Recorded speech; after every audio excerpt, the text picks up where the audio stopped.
थांब, स्क्रोल करू नकोस. कदाचित हा संदेश स्वामी आज तुलाच सांगत आहेत.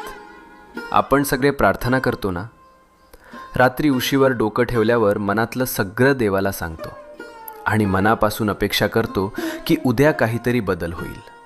पण जेव्हा काहीच होत नाही तेव्हा मनात प्रश्न येतो, स्वामी ऐकतात का खरंच? ऐक, स्वामी नेहमी उत्तर देतात. फक्त उत्तराची वेळ आणि भाषा आपल्याला लगेच कळत नाही. जेव्हा काही आपल्या भल्यासाठी असतं तेव्हा स्वामी हो म्हणतात. जेव्हा ते आपल्याला दुखवणार असतं तेव्हा स्वामी नाही म्हणतात. आणि जेव्हा आपल्याला अजून थोडं मजबूत व्हायचं असतं तेव्हा स्वामी शांतपणे म्हणतात, थांब, योग्य वेळी देतो. म्हणून हार मानू नको. तुझ्या प्रार्थनेचं उत्तर येतंय. फक्त थोडा विश्वास, थोडा धीर, मनात शांतपणे